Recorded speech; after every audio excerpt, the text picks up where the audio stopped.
Good morning everyone. आज के व्याख्यान के अंतर्गत हम standard deviation in discrete series by direct method, कहने का अर्थ यह है कि प्रमाप विचलन ज्ञात करने के लिए खंडित श्रेणी में जो प्रत्यक्ष रीति में किस मेथड का प्रयोग होता है, किस प्रकार से ज्ञात करते हैं, उसके बारे में अध्ययन करेंगे। जैसा कि हमने अपने पिछले व्याख्यान के अंतर्गत standard deviation in individual series by shortcut method के बारे में अध्ययन किया था।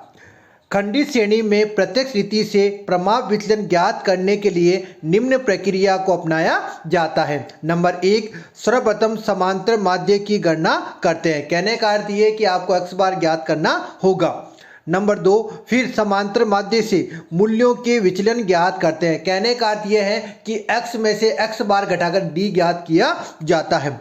नंबर 3, प्रत्येक विचलन का वर्ग यानी d को d से गुणा करके d का वर्ग यानी d स्क्वायर ज्ञात किया जाता है। नंबर 4, विचलन के वर्गों को उसके सामने वाली क्रमिक आवृत्ति से गुणा करके गुणनफल का योग करते हैं। यानी जो अपने d स्क्वायर आया था उसको फ्रीक्वेंसी से गुणा करके एफ डी स्क्वायर ज्ञात करते हैं, उसका योग किया जाता है। उसके बाद में निम्न सूत्र का प्रयोग करते हैं। सूत्र इस प्रकार से है, स्टैंडर्ड डेविएशन बराबर अनुरूट सिग्मा एफ डी स्क्वायर बटा एन, या इसको इस प्रकार लिख सकते हैं, अनुरूट सिग्मा एफ कोष्टक एक्स माइनस एक्स बार कोष्टक बंद का स्क्वायर बटा एन। स्मॉल सिग्मा का अर्थ होता है प्रमाप विचलन, सिग्मा एफ डी स्क्वायर का अर्थ है विचलन वर्गों व संबंधित आवृत्तियों के गुणनफलों का योग, और एन का मतलब होता है आवृत्तियों का योग। अब यह ध्यान रखें कि प्रत्यक्ष विधि का प्रयोग उस समय करना सही रहता है जब आपके समांतर माध्य का मान पूर्णांक में रहता है। अब आगे हमने एग्जाम्पल लिया है और एग्जाम्पल करके बताया है कि किस प्रकार से खंडित श्रेणी में प्रमाप विचलन ज्ञात करते हैं प्रत्यक्ष रीति से। एग्जाम्पल इस प्रकार से है, साइज आपको दे रखी है 1, 2, 3, 4, 5, 6, 7, और आपको दे रखी फ्रीक्वेंसी 1, 5, 11, 15, 13, 4 और 1, टोटल इनका आपको दे रखा है 50। अब सबसे पहले जब आप ज्ञात करते हैं तो आपको टेबल तैयार कर, टेबल में सबसे लिखें साइज एक्स कितनी है 1, 2, 3, 4, 5, 6, 7। उसके बाद लिखते हैं फ्रीक्वेंसी, कितनी फ्रीक्वेंसी 1 है, 5 है, 11 है, 15 है, 13 है, 4 है और 1, उनका योग है 50। अब हमें क्या निकालना है, अब हमें आपको x बार ज्ञात करना है। x बार होनी समांतर माध्य। समांतर माध्य ज्ञात करने फॉर्मूला होता है सिग्मा एफ एक्स बटा एन या सिग्मा एफ। तो यहाँ अपने को f को x से गुणा करना है। तो देखिए लास्ट में किया हुआ है, 1 को करते हैं 1 से तो 1 आता है, 2 को करते हैं 5 से तो 10 आता है, 3 को 11 से गुणा करते हैं तो 33 आता है, 4 को जब 15 से गुणा करते हैं तो 60 आते हैं, 5 को जब 13 से गुणा करते हैं तो 65 आते हैं, 6 को 4 से करते 24 आते हैं और 7 को 1 से करते 7 आते हैं। तो इनका योग करते योग आएगा इनका 200। तो अब लगाइए formula sigma F D x बटे हुए एन या सिग्मा एफ। तो सिग्मा एफ डी एक्स कितना आया था 200, तो एन यानी सिग्मा एफ कितना है 50। तो 200 में जब 50 का भाग देंगे तो अपने एक्स बार यानी मीन आएगा 4।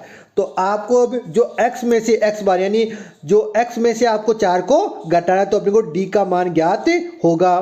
तो 1 माइनस 4 तो माइनस के 3, 2 माइनस 4 माइनस के 2, 3 माइनस 4 माइनस का 1, 4 माइनस 4 0, 5 माइनस 4 1, 6 माइनस 4 2 और 7 माइनस 4 3। अब हमें d का स्क्वायर लेना है, तो लीजिए -3 का स्क्वायर 9 होगा, -2 का स्क्वायर 4 होगा, -1 का स्क्वायर 1 होगा, 0 का स्क्वायर 0 होगा, 1 का स्क्वायर 1 होगा, 2 का 4 और 3 का 9 होगा। अब हमें जो d स्क्वायर है उसको फ्रीक्वेंसी से गुणा करना, अर्थात f से गुणा करना। तो कीजिए, 9 को किया 1 से तो 9 आ गए, 4 को किया 5 से तो 20 आ गए, 11 को किया 1 से तो 11 आ गए, 0 को किया 15 से 0 आ गए, 1 को किया 13 से तो 13 आ गए, 4 को किया 4 16 आ गए और 9 को किया 1 से तो कितने 9 आ गए। इनका योग भी कर लेना है, तो इनका योग आएगा 78 78। अब हमें लगाना है फॉर्मूला। तो फॉर्मूला इस प्रकार से है, स्टैंडर्ड डेविएशन बराबर अनुरूट सिग्मा एफ डी स्क्वायर बटा एन। तो अपने पास यहाँ सिग्मा एफ डी स्क्वायर का मान है वो दे देगा 78 और एन कितना है, एन अपने पास यहाँ 50। तो लगाइए फॉर्मूले में, तो √ 78 बटा 50। तो इसको अब हल करेंगे, रूट निकालेंगे तो अपने पास आएंगे 1.25। ये आ गया अपने पास standard deviation by direct method. इस प्रकार आज के व्याख्यान के द्वारा हमने जो डिस्क्रीट सीरीज है उसमें डायरेक्ट मेथड के द्वारा किस प्रकार स्टैंडर्ड डेविएशन ज्ञात करते हैं उसके बारे में अध्ययन किया। धन्यवाद।